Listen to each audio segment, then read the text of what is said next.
مساء الخير. أنا اسمي يوسف من محبة سنتر. النهاردة عندنا حلقة جديدة مع مس أندريا.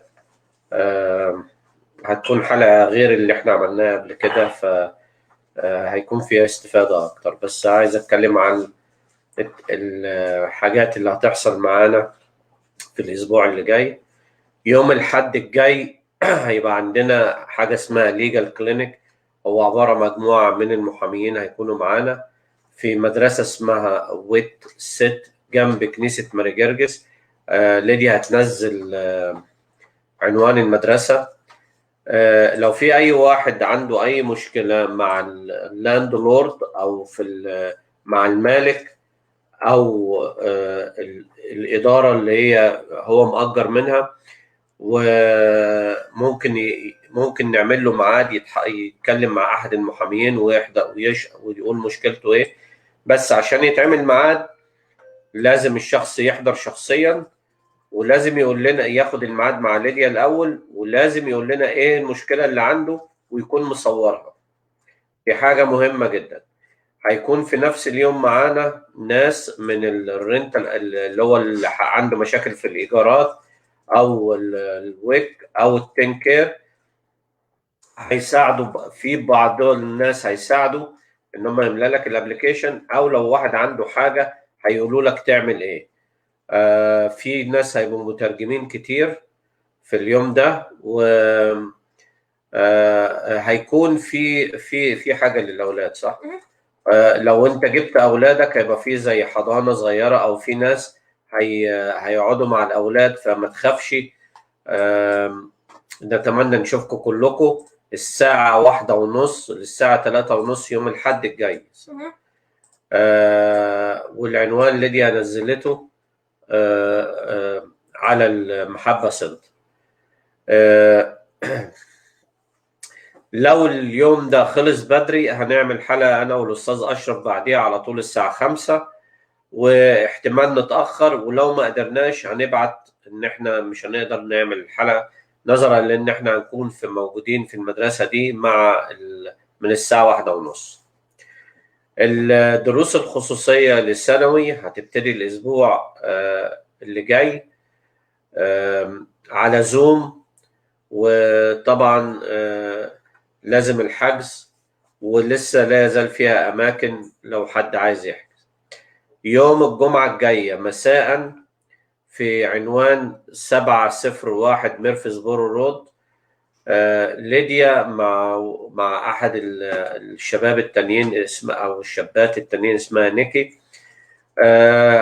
هيساعدوا الهاي سكول في إن هم يقرأ لهم الاس اي بتاعتهم أو الريزوميه ويعملوا عليها تشيك. ده هيبقى يوم الجمعة الجاية من 4:30 للساعة 6. الموضوع ده مهم للأولاد اللي هم هيقدموا على الجامعة السنة الجاية. على الأقل يروح ويفهم اللي هو عامله ده ينفع أو لأ، وهيشرحوا له إيه الأخطاء اللي هو عملها وليه.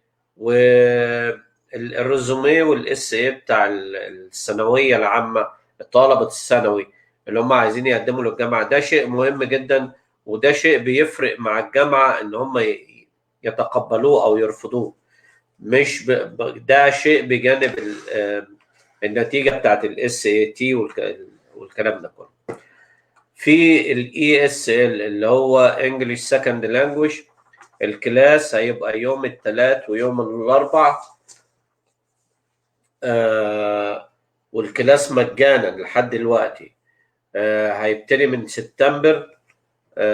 ولازم يتقابلوا مع الشخص، يعملوا له انترفيو، عشان لازم يكون الشخص عنده مبادئ في اللغة. ما ينفعش واحد ما عندوش أي مبادئ في اللغة يجي، لأن السيدة اللي هي هتدرس الكلاس ده هي أمريكية ومش هتقدر تتواصل معاكم باللغة العربية. فلازم حد على الأقل يقدر يتواصل عشان يفهم الشرح ويعرف يرد على المدرس.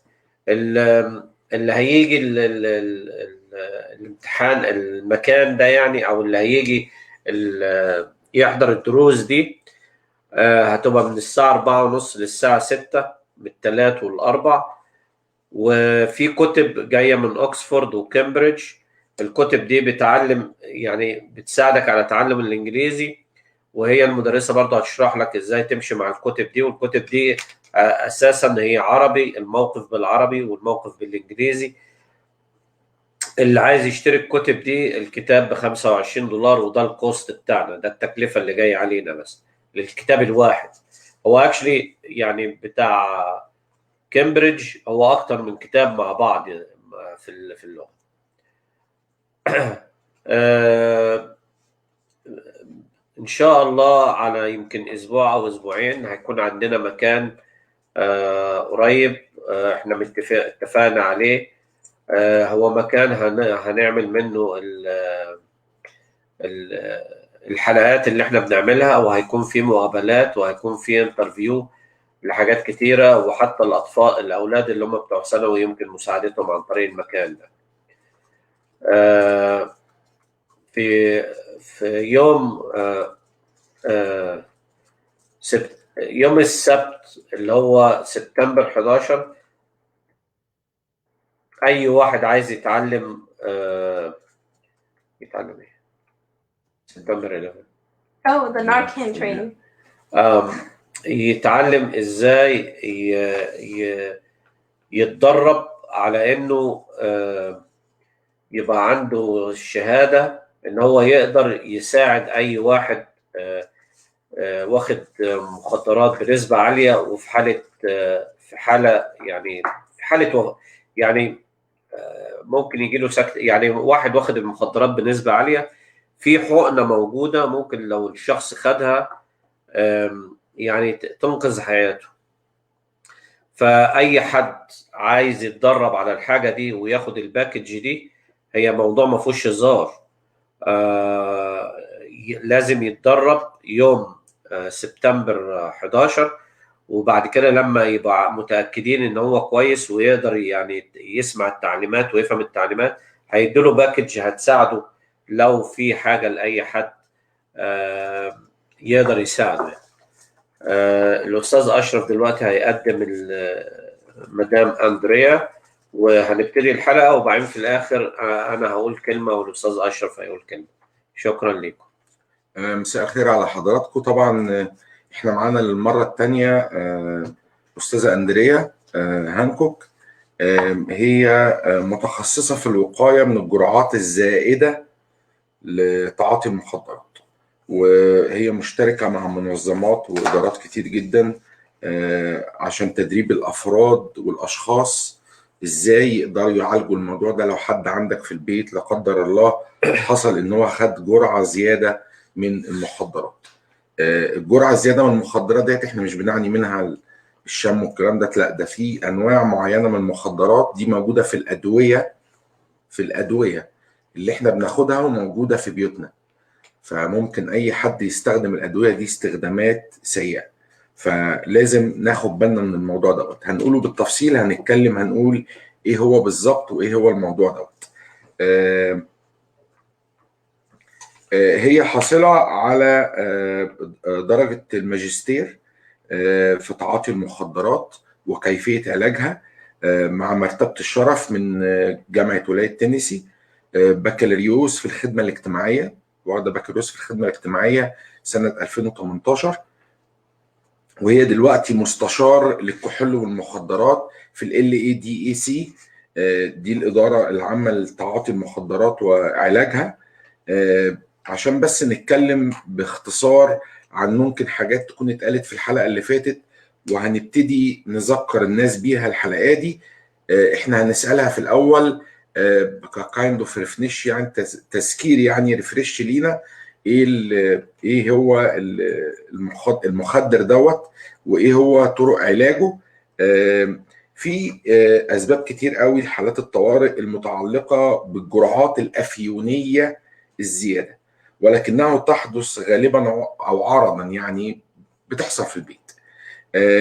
المواد الافيونيه ادويه موصوفه يمكن استخدامها لعلاج الالم، اللي هي الادويه اللي هنذكرها دلوقتي، اللي هي بتتاخد بالذات بعد العمليات. ففي ادويه معينه بتتاخد بعد العمليات، الادويه ديت فيها نسبه من الافيون عاليه، دي اللي بتخليك تتحمل الألم، ودي تعتبر من المخدرات. لو حد بيستمر ان هو بياخدها يبقى هو كده يعتبر بيتعاطى المخدر دوت. تمام.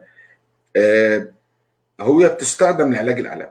المسكنات دي بتشتغل عن طريق الالتصاق بهياكل في دماغك في المخ، بتسمى المستقبلات، الحاجات اللي بتستقبل، وبترسل إشارات لمنع الألم وتبطئ حركة التنفس وبتهدي الجسم بصفة عامة. يعني بتعمل 3 حاجات: بتوصل على طول للمستقبلات اللي في المخ، بعد كده بتبتدي ترسل إشارات لتحمل الألم للجسم، وبتبطئ التنفس وبتهدي الجسم.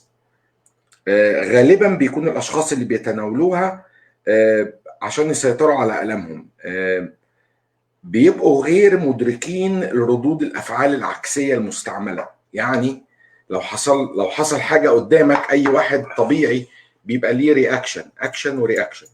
الرياكشن بتاعه بيبقى تقريبا مش موجود. المهم ان احنا نعرف الموضوع دوت في حالات الطوارئ. ايه هي الجرعه الزايده من المواد الافيونيه اللي هو خدها؟ يعني خد كام حبايه بالظبط؟ غالبا بيكون الاشخاص اللي بيتناولوها بتحصل لما انت بتستخدم المواد الافيونيه ديت او المواد اللي في الادويه ديت حسب التوجيهات بتاعه الدكتور، ان انت بتاخدها كمواد مهدئه بصفه عامه، ودي بتشتغل مع المواد المهدئه والمنومات بصوره عكسيه. بمعنى ان انت واخد الدواء دوت عشان يخفف الالم، يبطئ سرعه التنفس شويه ويهدي الجسم. لو انت واخد منوم او مسكنات عاليه للالم، الموضوع ده بيبقى خطر جدا. الجرعه الزياده من الافيون دوت بيكون الجسم يعني متشبع بادويه كتير قوي. يعني الجسم نفسه بيبقى فيه كميه معينه من الكيماويات والادويه اللي بيها بتشتغل مع الادويه ديت الافيونيه، فبتعمل المشكله اللي هو يعني بتضطر ان في ناس بتضطر تروح الامرجنسي روم، بيبقى في حالات وفاه وحاجات كده لا قدر الله يعني. تمام. هنبدا الاسئله مع استاذه اندريا، وهتوضح لنا هي بالتفصيل، لان احنا في اسئله معينه هنسالها لها، وطبعا بنرحب بحضراتكم لو اي حد عنده سؤال او استفسار. Hello, Miss Andrea. How are you doing today? Hello, how are you doing? I'm doing well. I'm doing well today. Thank you for coming and joining us in our live stream today with very important matter, and it's important for everybody actually.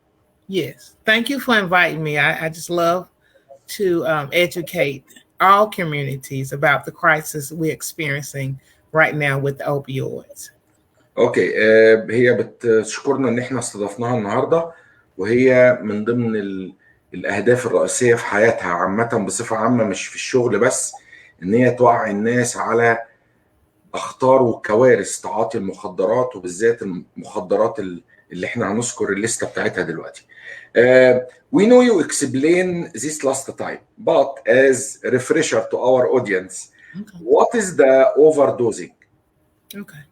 So overdose in its plainest terms, I guess you would say, is where too many opioids, which are, it can be illicit or street drugs as well as the prescribed medication. And it's opioids are medication prescribed for pain. الاوفر دوز هي بتقول بصفه عامه ان انت بتاخد جرعات زياده من حاجات كتير، من ادويه مع بعض. من ضمنها طبعا الادويه اللي بتبقى موجوده في الشارع، بتتباع بطرق غير مشروعه، والادويه دي ناس كتير بياخدوها، ودي اللي بتعمل الضرر. Yes, ma'am. Go ahead. And so what happens in an overdose is when too many of these opioids attached to a receptor. We have a natural receptor in our brain that our body makes natural chemicals to help us deal with pain. But when we have something that we've taken from, again, a doctor or something we've gotten from the street, it attaches to that receptor.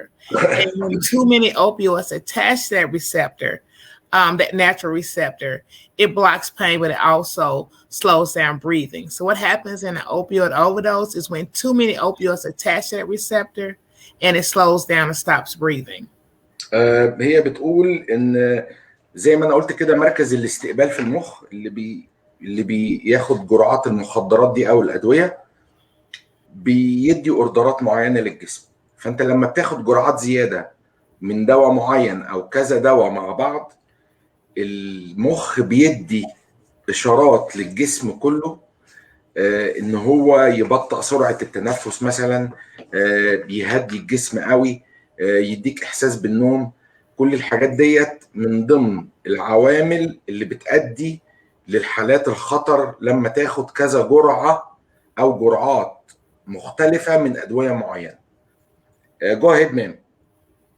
Yes, and that's the basis of the opioid overdose. That individual stops breathing, and when they stop breathing again, you need to get them necessary medical attention or administer Narcan, which is the only successful way to reverse that opioid overdose. It's a medication.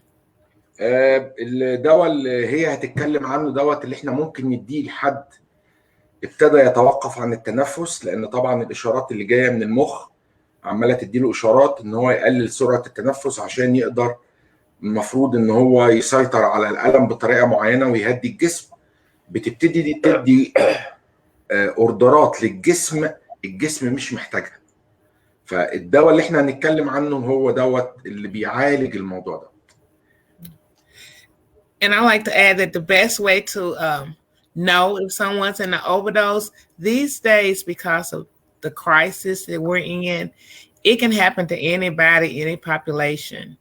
But the way to know is a person, you could know that they've taken an opioid, or if you see someone that's unresponsive or unconscious. So that's the best way to know that someone's maybe potentially in an opioid overdose. If they're turning blue, they have erratic breathing or no breathing at all, but the main thing is that they will be unconscious and they will be unresponsive to outside stimulus.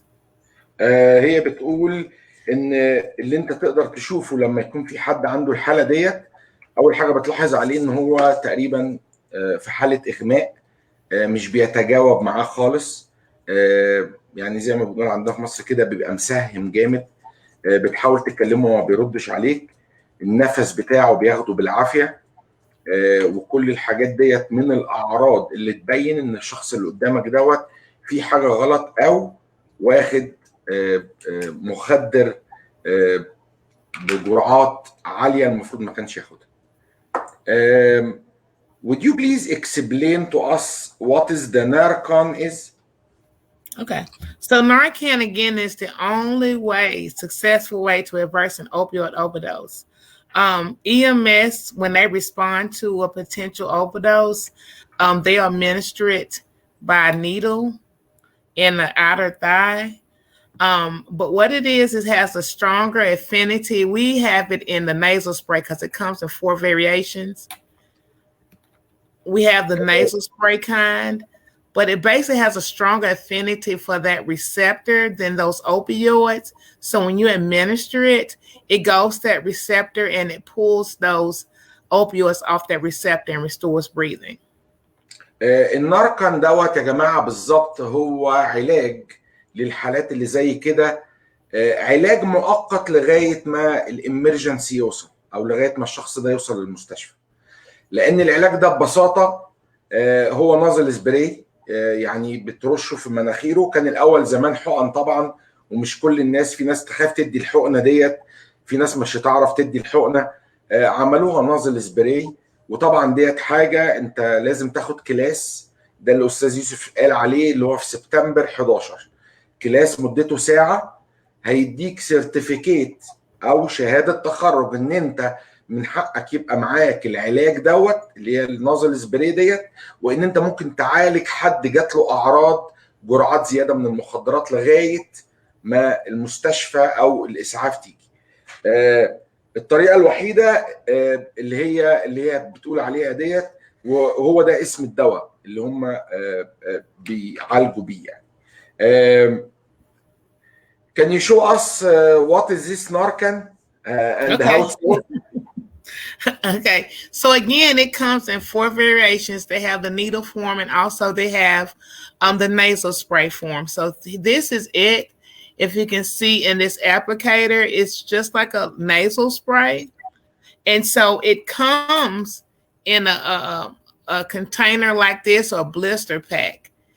And so only thing you have to do is to take it out of the pack, have this, and you put it to the nose like this, and you push. So this is Narcan. This is the nasal spray form of Narcan.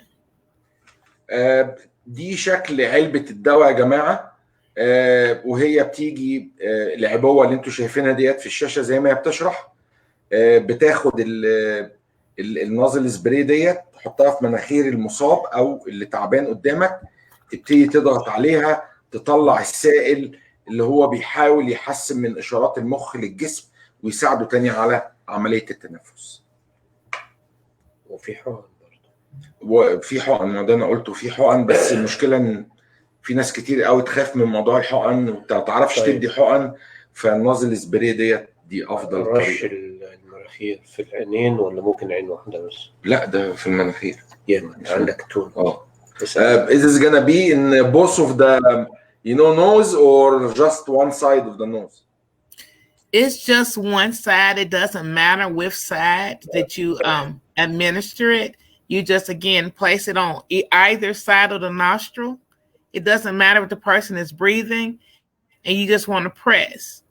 And when you press this plunger piece right here with your thumb, it releases the medication. And again, that medication goes to that receptor. It takes about 2 minutes. Sometimes it happens before then. The person is revived before then. But when it goes to that receptor, it pulls those opioids off and restores breathing. زي ما هي بتقول كده ان ده شكل ازازه الدواء.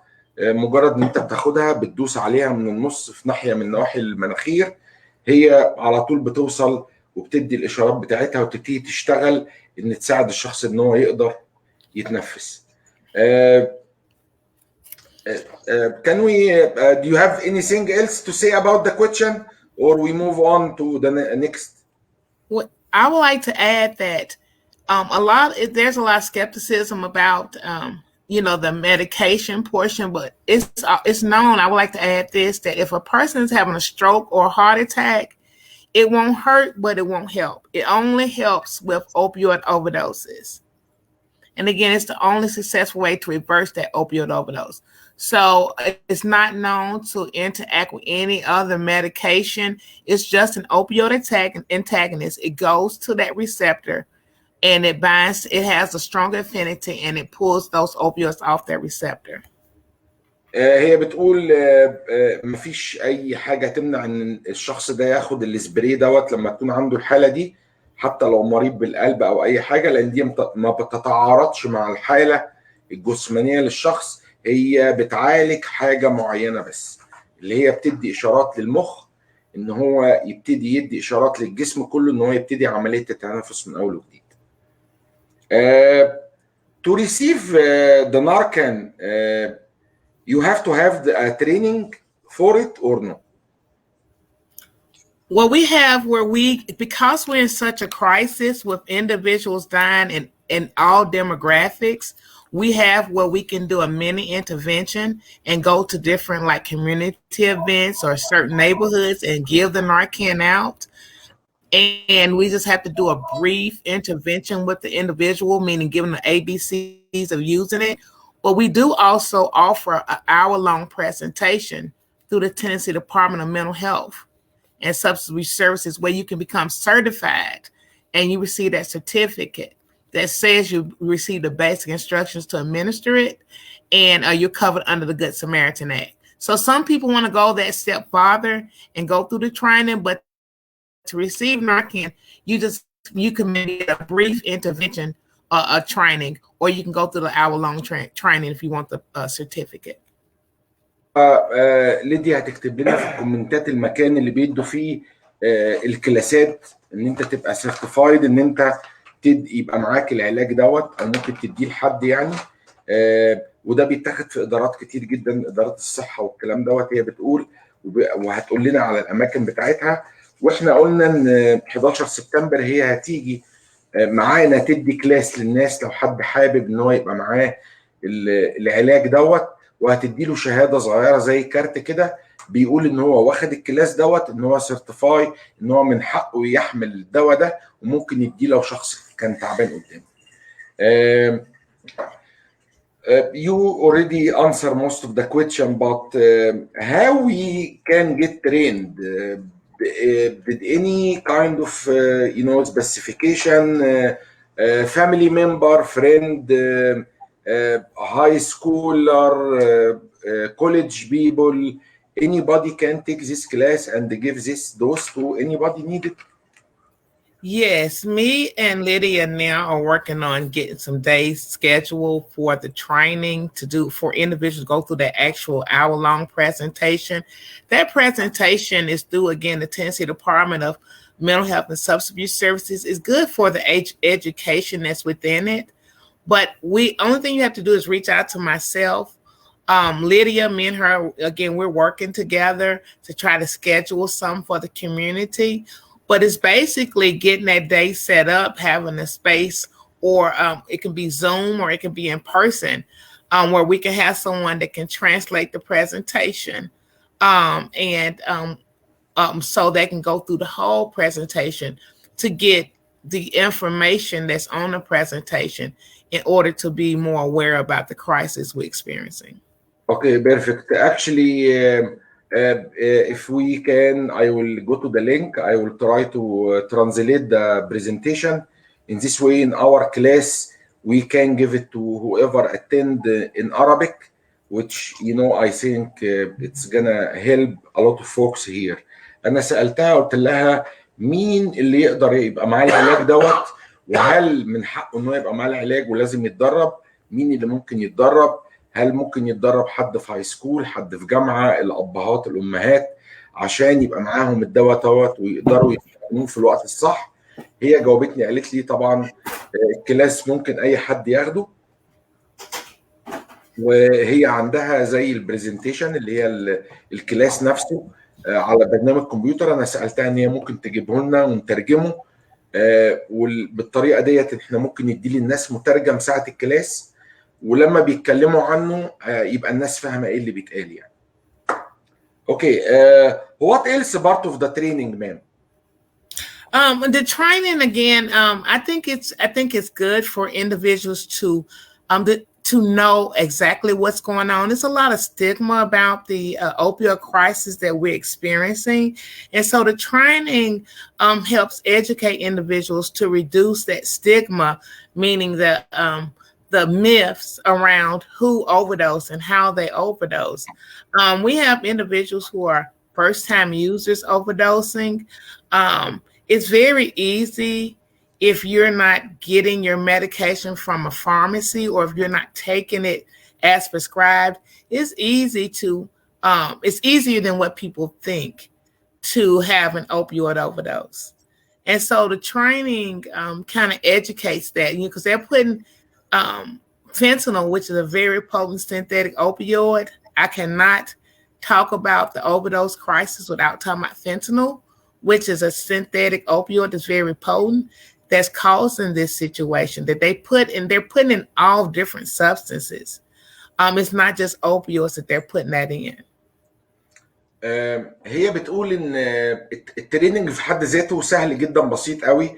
هي شويه معلومات بالتفصيل عن الادويه ديت، الاشخاص اللي بيتعاطوها، ازاي بيتعاطوها، الكميات اللي خدوها، ايه الاعراض اللي بتجيلهم، ايه الحالات اللي ممكن نقدر ساعتها ان احنا نعالجهم لغايه ما طبعا الامرجنسي يجي او الاسعاف. فده الكلاس، ده هيبقى التريننج، ده التدريب بسيط جدا وسهل زي ما بتقول. اعراض ممكن كل الناس تفهمها تبقى عارفاها، ممكن تحصل قدامنا كتير احنا ما بنبقاش عارفين ده ايه. فطبعا دي فرصه كويسه جدا ان احنا ناخد كلاس زي كده، لان انا قلت لها ايه هي اجزاء التدريب، يعني هل حاجه معقده الناس هيفهموها، هل هنقدر نستوعبها في الوقت البسيط دوت. هي بتقول ده وقتها تقريبا مدته ساعه، بتاخد فيه الكلاس، بتعرف الاعراض، بتعرف ايه هي الحاجات اللي ممكن تعملها مؤقتا لما تديله السبراي في الانف ولغايه ما العلاج يجي يعني. I have the final question, which is why is Narcan is very important for our community now? Oh wow, that's a loaded question. It's so important. The grant that we're working under, it just calls for getting Narcan into the hands of everyday people, because it's people like you and myself who are first responders, meaning because we're in such a crisis, people are dying at alarming rates, and so EMS is not sometimes getting there quick enough, or it's not even being called because of fear around that. So Narcan is something that you can have in order to respond to the overdose and ultimately save a life. That's what this is all about, harm reduction. Meeting a person where they are, not asking a lot of questions at that time, but just trying to save a life so that individual can have one more opportunity. That's why I look at Narcan as one more opportunity. So that's why it's so important, because it gives the ability to respond to this crisis and ultimately save a life. Okay, right now, actually, I have a personal question. Okay. Okay.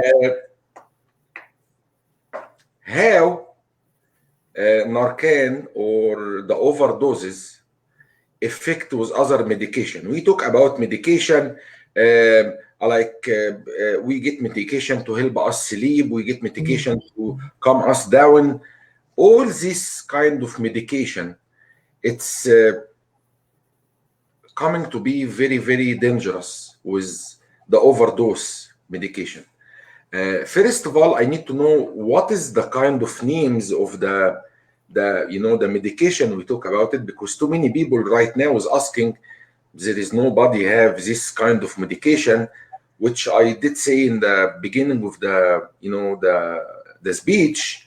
The medication we use after we do surgery, if we have a lot of pain, and this is the kind of medication we took. And it's very, very specific from the doctor. He telling us you have to take it every 8 hours, once a day, or whatever. This medication can be harmful for anybody of your family member. Yeah, Narcan. I'm sorry. Narcan I think I'm understanding your question, but Narcan is not known to interact with any other medication that's been regularly prescribed. Like maybe someone taking medication for blood pressure or diabetes or any kind of medical. Narcan is not known to interact with any of that if you have to administer it. And also, Narcan can be gotten at any CVS, any Walgreens, any pharmacy, without a prescription. We're in such a crisis because they have Narcan at pharmacies, and it used to be you had to have a prescription to get it, but because a doctor's written prescription. But now, because of the crisis we're in, it's a blanket prescription in Tennessee to get Narcan. So you can walk into a pharmacy. If you have insurance, you can use your insurance to get Narcan and maybe have like a copay. Or you can just purchase the Narcan. You ask the pharmacist that said you want to get Narcan, and you can ask the pharmacist, and they can educate you and sell you the Narcan. The state has the Narcan for individuals who don't have insurance or don't have access to getting it. And again, it's all about saving the life. So did I answer your question, sir? Yes, ma'am. Exactly. أنا سألتها قلت لها طيب دلوقتي انا عندي سؤال شخصي. لو انا باخد ادويه معينه ويعني عامل عمليه فالدكتور بيدينا ادويه معينه، هقول لكم على اسماء الادويه دي لان في ناس لغايه دلوقتي ما يعرفوش الجرعات الافيونيه دي موجوده في انه ادويه. هي بتقول ان الناركان دوت كان زمان لازم الدكتور اللي يكتبه عشان حد ياخده. دلوقتي لان طبعا في مشاكل كتير وحوادث كتير قوي بتحصل لان الناس بياخدوا جرعات من المخدرات، فخلوا ان انت تقدر تشتريه من CVS وولجرين، يعني زي ما بيقولوا كده حاجه زي على الشلف. فبتدخل بالانشورنس بتاعك تقدر تشتريه او تدفع سعره او لو الدكتور كاتبه لك تجيبه، كل الكلام ده في حاله ان لو في مثلا حد عندي في البيت عارف ان هو مثلا عامل عمليه معينه، بياخد ادويه معينه، الادويه ديت فيها جرعات افيونيه عاليه، فيفضل ان احنا يبقى عندنا الدواء دوت كحمايه. If we know someone from our family member have a surgery lately and he have access to hydrocodone or stenfomine or الاوكسوكسيدون والكودايين، هي دي الادويه اللي فيها مورفين يا جماعه. الادويه ديت معروفه قوي وناس كتير بتبقى عارفه ايه الادويه ديت. الاوكسيكودون، الاستيمونافين، الهيدروكورون، الاستينوفين. كل الادويه دي الدكتور ممكن يكتب عليها بعد ما انت تعمل عمليه، بس طبعا وجود الادويه دي في البيت ممكن انت تستخدمها يوم 2 خلاص ما بقاش عندك ألم، ما بتستخدمهاش فبتفضل موجودة في البيت. وجودها خطر جدا، لأن ممكن أي حد لو بدأ أو خد تعاطى من الأدوية ديت ممكن تحصل له المشاكل اللي احنا اتكلمنا عنها. I did mention some of the the medication name most the people taken after if they do surgery or have a lot of pain. Sometimes the doctor write down prescription for this prescription and medication and drugs, which the people have to know the names of this medication. In this way they can go in Walgreens or CVS to buy this in case someone get handy for this medication and take overdose. In this way we know what we need to do. Is this right or wrong? Yes, that's right. So the safest way to protect yourself from an overdose is if you're prescribed an opioid, take it the way it's prescribed. Okay. Sometimes your body builds up a tolerance and you kind of feel like you need a little bit more than what the doctor is giving you. That's abuse. If you abuse of an opioid, if you take more than what's prescribed, I mean, if I say take one every 6 hours and you take one every 4 hours, that can be considered abuse, and you could be at risk of opioid overdose. The thing about opioids is that they're very addictive, and they have that physical component to it. After 3 days, dependency of an opioid can set in, and it's a psychological thing, meaning when you stop taking them, your body can have a physical withdrawal sign like a headache or fatigue or something like that. So if you take someone else's medication, that is, you can at high risk, meaning if you're out at a function and you don't have yours and you want to take someone else's, you could potentially have an overdose. Also, if you take it for something other than what it's prescribed for, meaning if you have went through your process or your healing process and you have residual opioids left and maybe 6 months on down the line, you want to take it for something else when the doctor hadn't prescribed it for some other pain, you can be at risk of an overdose. And most importantly, if you get your medication or your opioid from somewhere other than a pharmacy, you can be at very high risk of an overdose. طبعا هي بتتكلم على الاوبيو دوت اللي هو يعني هي بتقول الاوبيو اللي هو يعني اللي هو الدواء الغلط اللي هو الافيون او جرعه المخدر نفسها. معظم الدواء اللي الناس بياخدوه بعد العمليات لو الدكتور قايل كل 8 ساعات، لان هو عارف مقدره جسمك ان هو يستحمل الدواء ده كل 8 ساعات. الناس خدوه بعد 4-5 ساعات ابتدوا يحسوا بالالم، فقال لك اخد واحده تانية عقبال ما تقعد تشتغل. الكلام ده غلط يا جماعه، لان هو ده اللي بيعرضك للتعب او الخطر على حياتك. لازم تاخده زي ما الدكتور قال لك بالظبط. لو ما فيش الم ما يتاخدش. طبعا اي حد ليه ايد ان هو ممكن يمد ايده على الدواء دوت، ده غلط جدا. ومن ضمن الحاجات اللي الدواء ده بيتعارض معاها الناس طبعا اللي بياخدوا الادويه ديت، هو معظم اللي بيتكتب اللي هو الهيدروكارون. كل الناس عارفه الاسم دوت كويس. لو الاسم اتغير بس الدواء ده بيبقى فيه جرعات من الافيون دي اللي بتساعد على تحمل الالم. معظم الناس اللي بياخدوها بعيد عنكم يعني الناس اللي عندها اكتئاب، عندها ايدز، عندها مشاكل في الكبد، مشاكل في الكلى، مشاكل في الرئه. كل الكلام دوت اللي بيبقى فيه درجات ألم عالية طبعا هم دول الناس اللي بياخدوها والناس اللي بياخدوها بعد العمليات. فمعنى ان انت تاخد جرعات زيادة غير اللي مسموح ان انت تاخدها ده يعتبر بداية مرحلة ان انت ممكن تدمن الدواء ده وتعرض حياتك للخطر. Okay, would you have anything to add, ma'am? Yes, I would like to add also that we cannot forget or not mention that or stress that fentanyl, which is a very potent synthetic opioid, is also being used to press pills. So if an individual is experimenting, or if they can't get it from their doctor and they try to get it from, maybe purchase it from someone else or maybe off the street, which is not from the pharmacy, a person that's at very high risk with opioid overdose, they're putting fentanyl in marijuana. They're making pills that's not even opioids, mixed with mixing a substance with fentanyl and pressing these pills that may be a benzodiazepine. So it's like it's real unsafe now out there, even to smoke marijuana, even to do cocaine. They're mixing fentanyl and cocaine.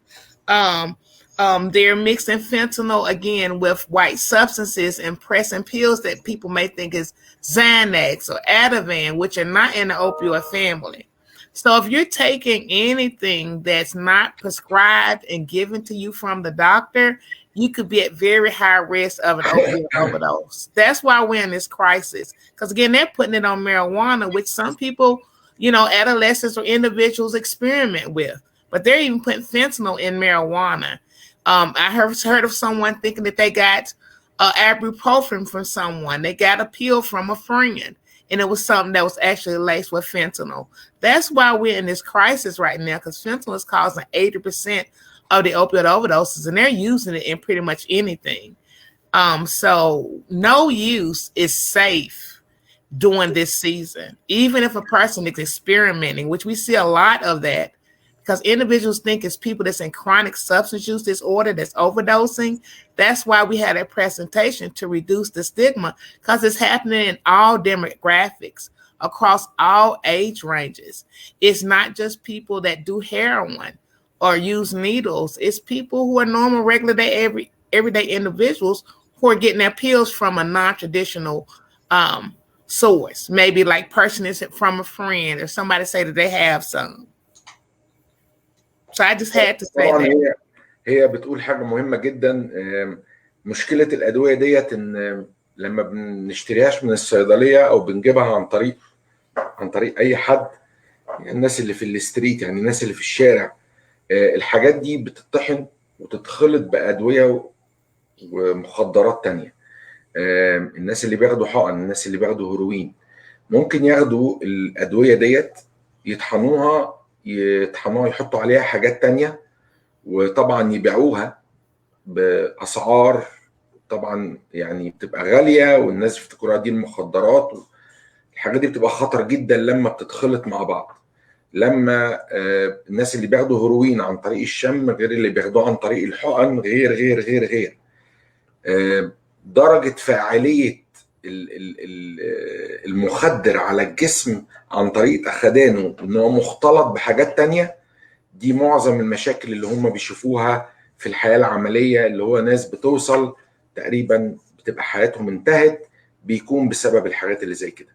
فطبعا دي حاجات المفروض ناخد بالنا منها جدا، عشان نبقى عارفين ان الدواء اللي انت بتاخده ده دواء مش سهل، ده دواء خطير، ونستعمله استعمال زي ما الدكتور بيقول.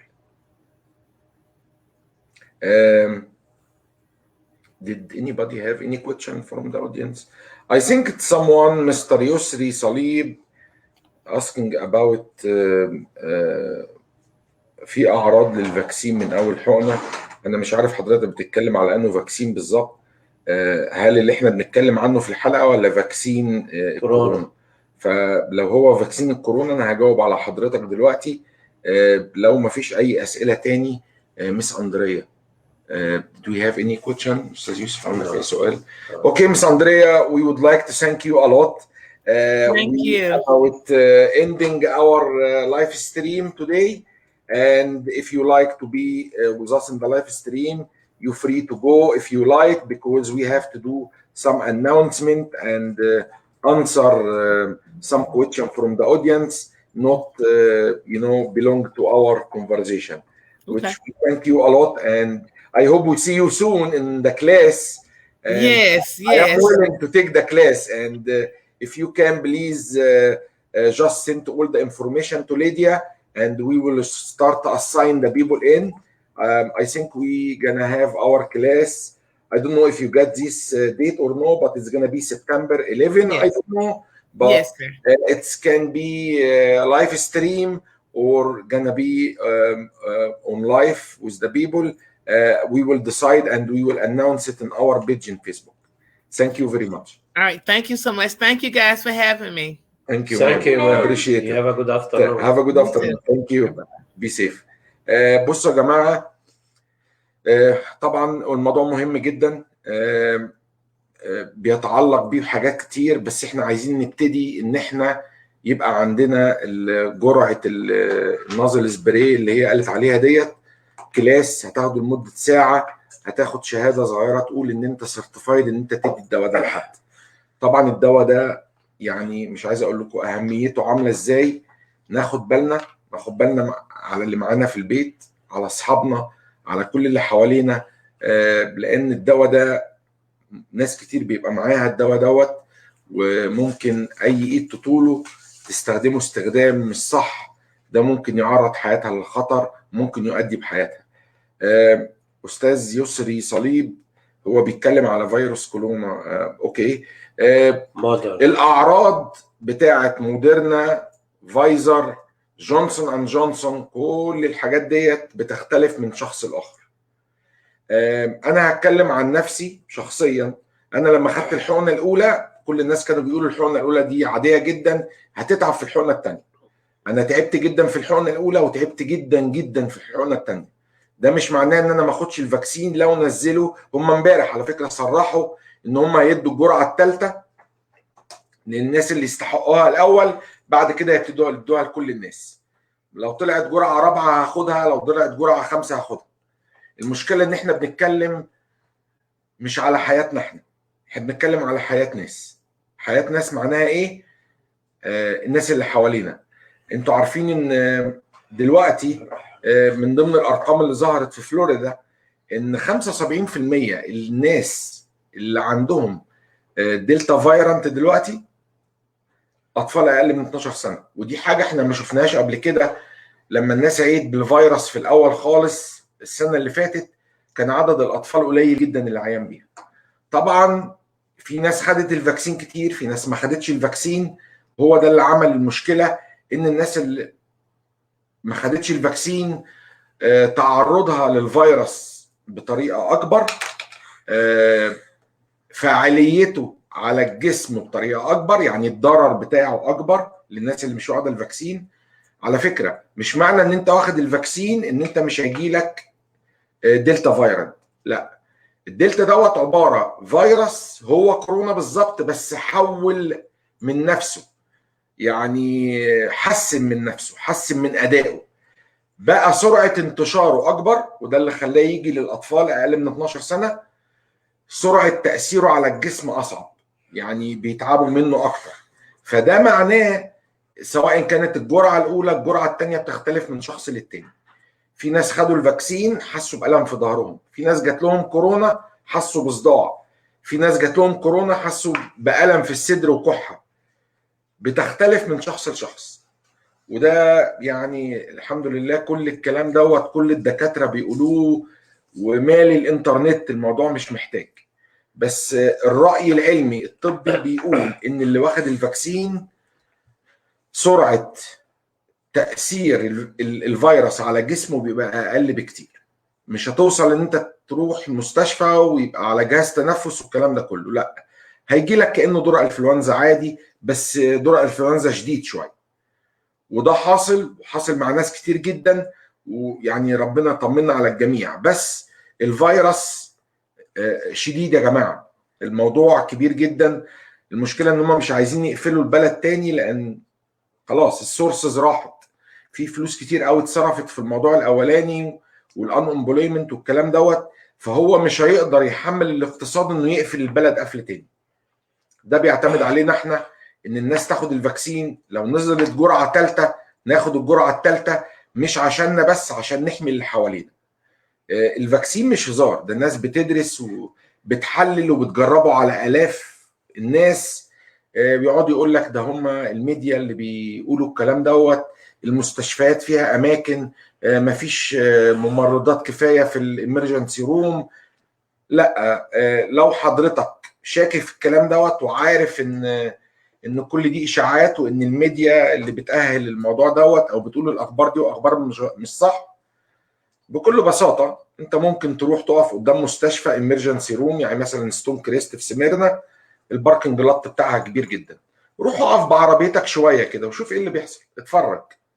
الواقع هو اللي بيحكم علينا ناخد الفاكسين او ما ناخدوش، لان في ناس كتير مش مقتنعه بالفاكسين، في ناس مش مقتنعه ان نلبس ماسكات. كل واحد حر في حياته، بس المشكله ان مش حياتك انت بس. لازم نبص للموضوع دوت مش بطريقه شخصيه، بطريقه عامه.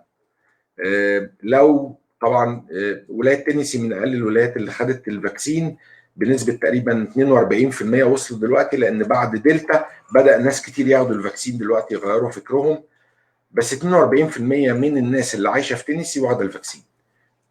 دي طبعا نسبه قليله جدا، فيا ريت نحافظ على حياتنا.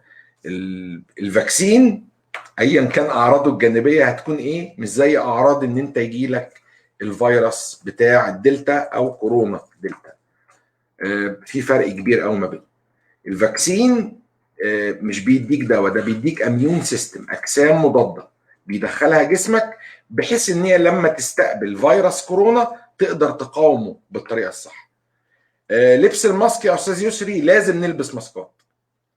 لبس الماسك مش عيب خالص. ليه؟ معلش سوري في الكلمه، انا بشوف ناس ممكن اشوفهم في الوول مارت او في اي مكان او في اي حته، وعارف ان الناس دي عندها الفيروس. نزلت ليه؟ اهو زهق من القعده في البيت، قال ينزل لابس ماسك او مش لابس ماسك.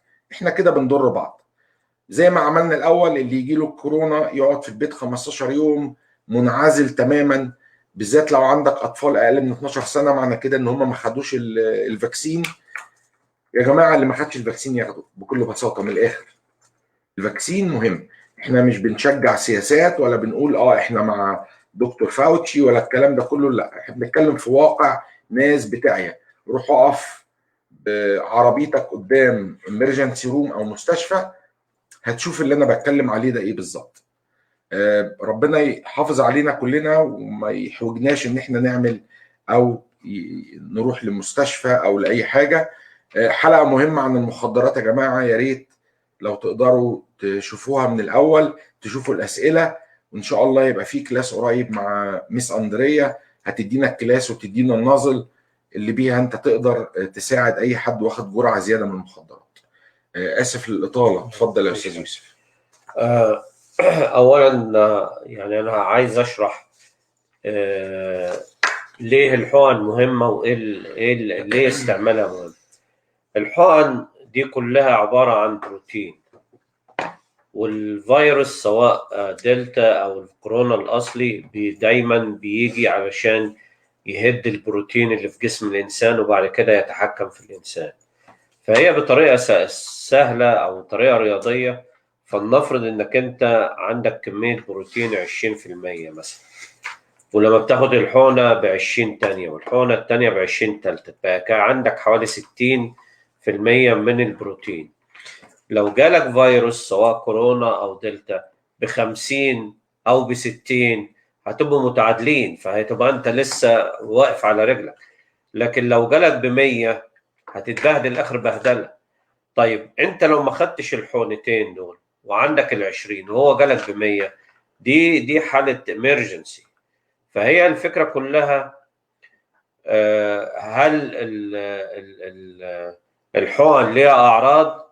في بعض الناس جات لهم اعراض مع الاولى والثانيه، في بعض الناس جات لهم مع الثانيه، بعض الناس جات لهم مع الاولى بس. عموما يعني انا في نظري الاعراض بتبقى يوم، انا مثلا لما خدتها المرتين يعني يوم وبتروح، بس بحمي نفسي. دلوقتي في كذا موضوع لازم نتكلم فيهم علشان يبقى الدنيا واضحه. اولا، الاولاد رجعوا المدارس. السنه اللي فاتت ما كانش في مدارس ليهم، السنه دي رجعوا المدارس. المدارس بالنسبه للاطفال ممكن تبقى الطفل هو يعني ناقل للميكروب، ناقل للفيروس، فممكن اهله او الناس اللي بيتعاملوا معاه يتعبوا. دلوقتي المدرسين اللي بيجوا معرضين للمرض. احنا نفسنا الكبار معرضين للمرض من كل الناس دي. بالنسبة للماسك ده يعني نقول حاجة شخصية، بس ما انا ممكن احمي نفسي وخلاص احسن لي. زي ما الاستاذ اشرف قال، في ناس بيبقى عندهم كورونا بيبقوا زهقوا وبينزلوا يمشوا في السوبر ماركت او الكلام من ده. حتى الميكروب لو هو مد ايده على حاجه وانت مديت ايدك عليها بعدين، يعني ممكن تاخد الميكروب ده. حاجه ما بنشوفهاش، حاجه ما بنشوفهاش. فكل واحد يحاول يحافظ على نفسه ويحافظ على الناس اللي هو حواليهم، يعني للجميع. وطبعا في بعض ناس نتيجة كورونا أو دلتا حتى شفيوا منها، بس كان عندهم أعراض جانبية تعباهم. أنا في قصة بس عايز أقولها، يعني وأنا ما يعني من غير أي تحفظات. يعني هو في محطة راديو أنا بسمعها دايما، وكان فيها أحد الناس اللي بيعملوا البرامج كان عمال بيتكلم إن الحكومة ما تجبرنيش إن أنا ما أخدش الحقنة وي وي وي. طبعا هو ما خدش الحقن، فجأة جات له دلتا وراح المستشفى وقعد في المستشفى مدة كبيرة. ربنا يشفيه ويشفي كل الناس. بس ده مثال إن إحنا العند في حاجات زي كده مش كويس.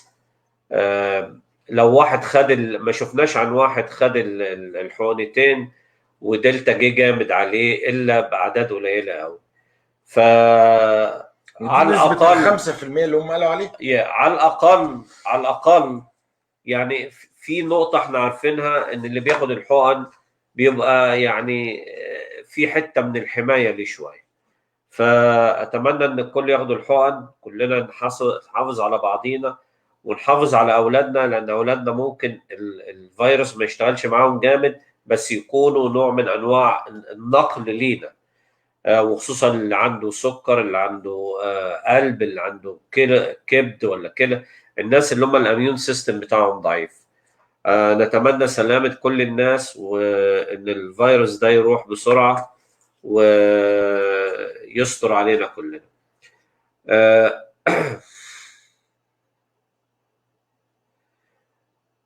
في مدام نيفين بتقول لو خدت كورونا وخدت الفاكسين، زي انا مش دكتور يا مدام نيفين ولا احنا دكاتره، احنا بس بنقول خبره شفناها او قريناها.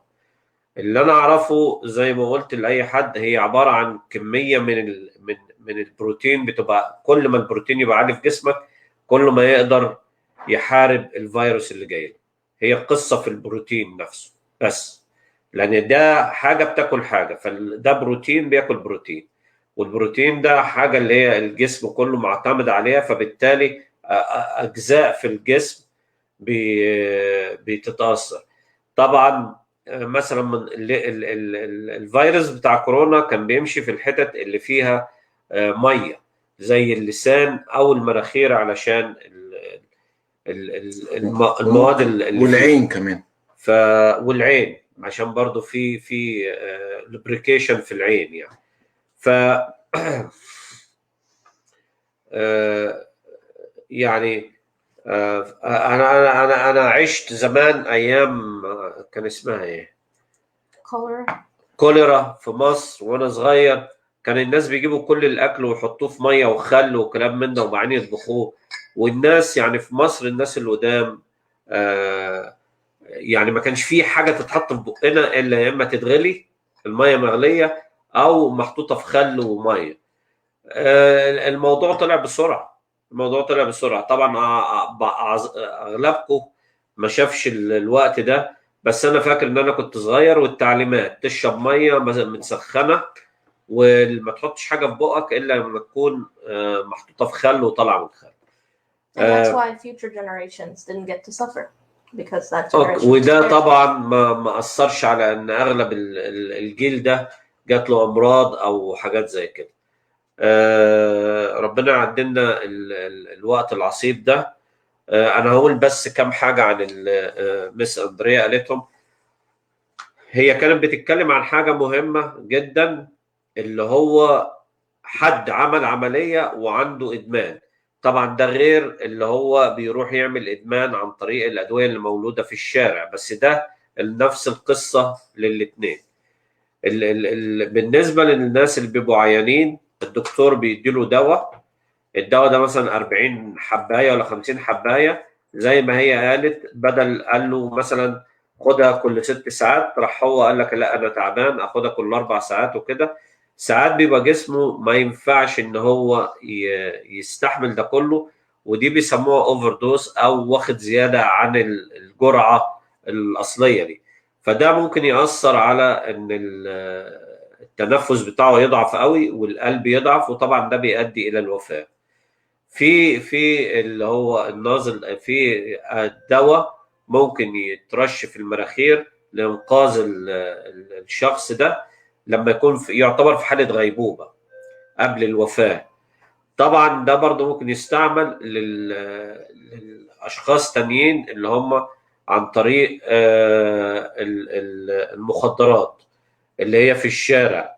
طبعا المخدرات اللي في الشارع اللي بيبيعوها بيزودوا عليها حاجات من اللي هي اوفر ذا كاونتر. وفي اكشلي انا عشان اشتغلت في صيدليات قبل كده، في ادويه كتيره من اللي موجوده اوفر ذا كاونتر بيبقى فيها المواد دي المخدره، ومع الاسف الاشخاص اللي بيستعملوها وبكميه اعلى من المفروض بتقلب ان هو بيبقى فيها نوع من انواع المخدرات عاليه على جسمه، وتاثر على القلب وتاثر على التنفس.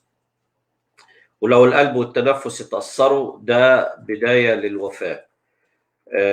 نتمنى ان كل واحد، حتى الناس اللي هم عاملين عمليات وكده، يقدر يستوعب اللي احنا بنقوله، ويعرف ان هو لو جه على نفسه شويه هيبقى الشفاء بتاعه سريع، ومش هيبقى عنده ناحيه الادمان، فيعني هيبقى حل مشكلتين بسرعه. الحلقه كانت كويسه، واعتقد مس اندريا جاوبت على حاجات كتير. هكلمكم عن الاسبوع الجاي والحاجات اللي جايه الاسبوعين اللي جايين. اول حاجه عندنا اللي هو الليجل كلينيك. الليجل كلينيك اللي هو مجموعه من المحاميين هيكونوا معانا لمساعدتنا في حاجات كتير. اهم حاجه اللي هم مركزين عليها الاسبوع ده، الكلام ده هيبقى يوم الاحد الجاي من الساعه 1:30 للساعه 3:30 في مدرسه وايت سيت.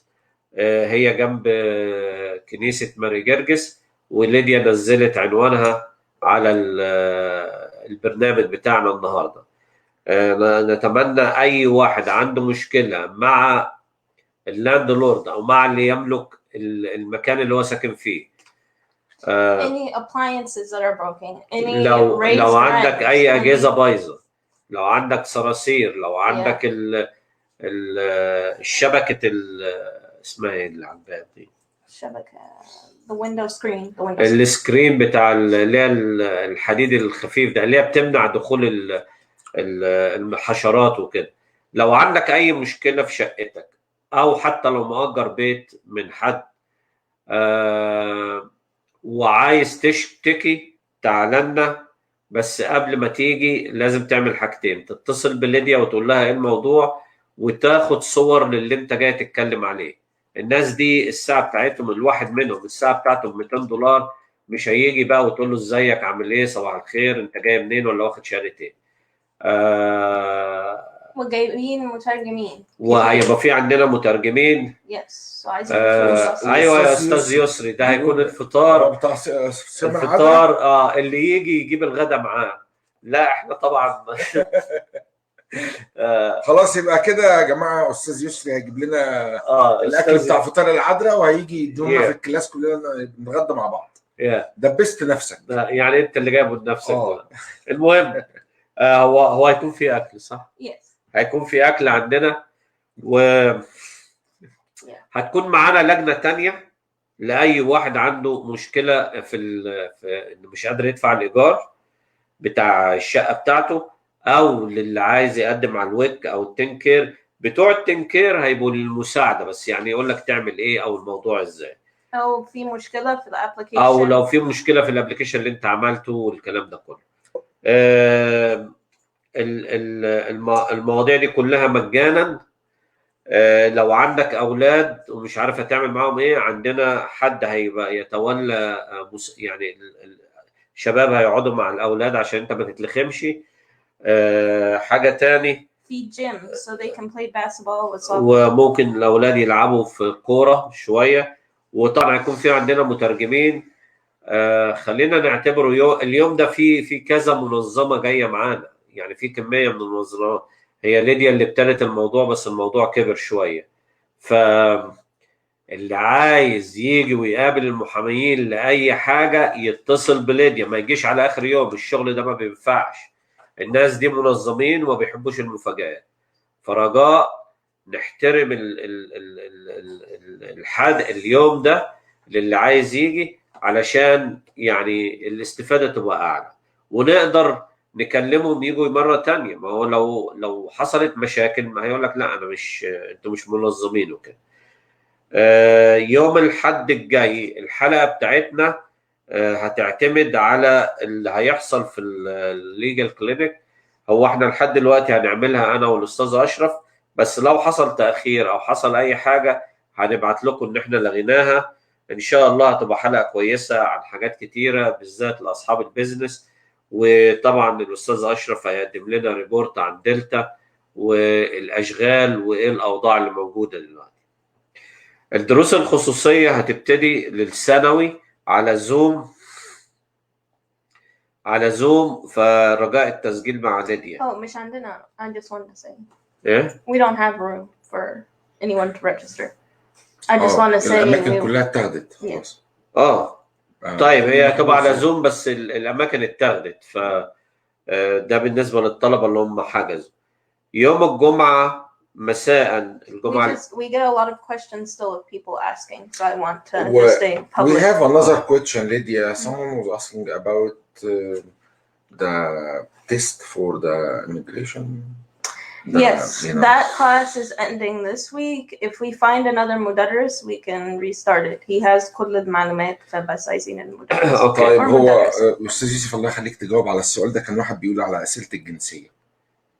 لو انت عايز اسئله الجنسيه. استاذ ميلاد كان بيسال. ميلاد ايه؟ استاذ ميلاد كان ميلاد ايه؟ ميلاد هنين. ميلاد هنين. استاذ ميلاد. اوكي يا ميلاد، الاسئله عربي وانجليزي عندي في المحل، ممكن تروح تاخدها او تروح تاخدها من كنيسه العذراء او كنيسه ماري جرجس. يعني دي موجوده. خليني اشرح حاجه في الموضوع ده بالذات. الاسئله الجنسيه دي التاريخ ما بيتغيرش. اللي هي موجوده من 10 سنين هيها النهارده. ما ينفعش تقول ان الهرم كان اول امبارح في الجيزه وبكره في شبرا. لا ممكن. لا الشبراويه يعني عشمانين بس. هو بس الاسامي اللي بتتغير بتاع الحاكم ورئيس الجمهوريه نائب الرئيس، هي دي الحاجات بس. اللي بس الاداره العامه لامريكا هي اللي بتتغير بس، ودي ممكن نديها لكم الاوراق بتاعتها. وهو لو الشخص يعني قرا الاسئله من غير ما يحفظها واخدها كتاريخ ان هو يتعلم منها، هتبقى يعني هتبقى احسن له بكتير. المهم لو حد عنده اي سؤال في الحته دي احنا تحت امر. بالنسبه للجمعه مساء هتبقى ليديا مع نيكي الساعه 4:30 للساعه 6. اللي عنده SA او ريزوميه بالنسبه اللي هم مقدمين للجامعات يقدروا يروحوا وهم هيصححوا لهم الاخطاء وهيشرحوا لهم ايه. دي فرصه كويسه لاولادنا، اول مره بيقدموا على الجامعات لازم يعرفوا ان الحاجات دي الريزوميه والاس ايه دي الاس اللي هي السيره الذاتيه، صح؟ تعتبر سيره، امال ايه؟ It's a 500 word essay. ما هي السيره الذاتيه يحكي هو مين. اوكي. الحاجات دي مهمه لان الجامعات بتهتم بالحاجات دي، لان دي هي شخصيتك، انت مين. ف ده مجانا، مقدمه مجانا. تعالوا من الساعه 4:30 للساعه 6، و4:30 ده هيكون المدرسه طلعت في العنوان ليديا 71 رود. هو قريب من داون تاون شوي. ممكن اكون في المكتبه، I will put it on Facebook. طيب ليديا بتقول ممكن تروح المكتبه بتاع انتياك، فهت يعني هتحطها على الفيسبوك وتعرفها لكم. الحاجه دي مهمه لان دي خدمات مجانيه، بس صدقوني الاولاد هيستفيدوا منها. طبعا اغلب اللي بيسمعنا نسبه عاليه يعني عائلات. لو عندك ابن في ثانوي اساله انت قدمت في الجامعه فين او عايز تقدم فين.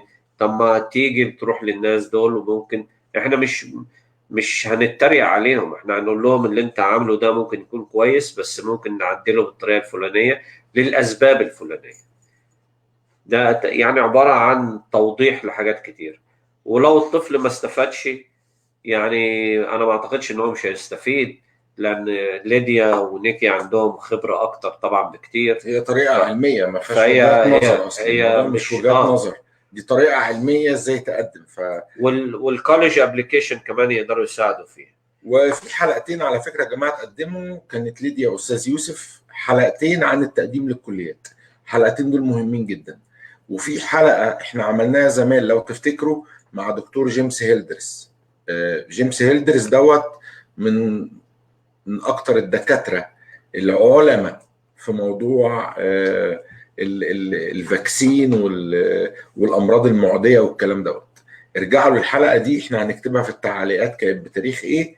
جيمس هيلدرز دوت من ضمن الفريق اللي بيحارب كورونا فيروس في البيت الابيض دلوقتي. هو ده كان رئيس مجلس اداره ولسه لغايه دلوقتي مهاري كوليدج اللي هي في الداون تاون. الحلقه دي كانت مهمه جدا. وطبعا كل حلقات اداره الصحه اللي احنا قدمناها زمان ممكن الناس يرجعوا للفيديوهات بتاعتنا على الصفحه او عن طريق اليوتيوب هيلاقوها كلها. نفس الكلام هو هيبقى متغير، بدل ما هتبقى اسمها كورونا هيبقى اسمها دلتا فايرنت. فيا ريت نحافظ على صحتنا وصحه اللي حوالينا. الاي اس ال الانجليش سكند لانجويج في اماكن فيه هو عباره عن يوم الاربعاء ويوم الثلاث. هيبتدي من سبتمبر. الشخص اللي عايز ياخد الكورسات دي لازم يعمل مقابله مع ليديا، لان المدرسه اللي هتدرس هي امريكيه ما بتعرفش تتكلم عربي، فهي يعني على الاقل شخص يعرف يتكلم يتعامل معها. الكتب بتوع التعليم الانجليزي ده جبناهم من اوكسفورد وكامبريدج. الجامعتين دول اثنين من اكبر الجامعات اللي في العالم في انجلترا. والحقيقه انا شفت واحد منهم اللي هو بتاع كامبريدج، هو عباره عن كتابين، وبتاع برضو اوكسفورد كتاب اكبر، بس كلهم طريقتهم كويسه سلسه، وبيوريك الصوره وبيوريك الموقف ايه وبيشرح لك حاجات كتير. اللي عايز يشتري الكتب دي الكتاب ب25، وده التكلفه بتاعتنا، احنا مش بناخد فلوس زياده. اللي عايز يشتري ده او الاثنين ب50، يعني ممكن يكلم ليديا وياخدهم. احنا في مكان اللي هو في 701 تقريبا اتفقنا على مكان فيه ميرفزبورو رود، وربنا يسهل. فغالبا احنا كنا المفروض نروح النهارده، بس نظرا لظروف الستورم وكده لغيناها، وهتبقى نبتدي من الاسبوع الجاي. المفروض ده قريب من المحل يا استاذ يوسف. هو يعني لو انت جاي من انتياج بعديه بحوالي نص ميل تاني. هو جنب كنيسه ماري جرجس، قريب قوي من كنيسه ماري جرجس او قبل كنيسه ماري جرجس. يوم السبت 11 سبتمبر هيبقى معانا الميتنج مع مس اندريا اللي هي هتدي تعلمنا ازاي ندي الاوفر دوز، ازاي نساعد الناس اللي هم معاهم اوفر دوز ان احنا نديهم الرش في المناخير دي، ودي ليها رخصه وهتدينا عينات لكل واحد هياخد الرخصه دي. على فكرة she does this training for people who work in restaurants and bars because sometimes you see this too. So that might be something. النقطة اللي قالتها ليديا دي كويسة. الناس اللي عندهم مطاعم أو اللي عندهم يعني حفلات أو كلام من ده، لو هم جم وخدوا الحاجة دي تساعدهم كتير على ما هم يعني لو عنده مطعم وواحد داخل له يعني تعبان عن طريق الاوفر دوز ده، سواء كدراجز او سواء كعلاج، هو دي فرصه ان هو يساعده او يعني يساعد الشخص ده.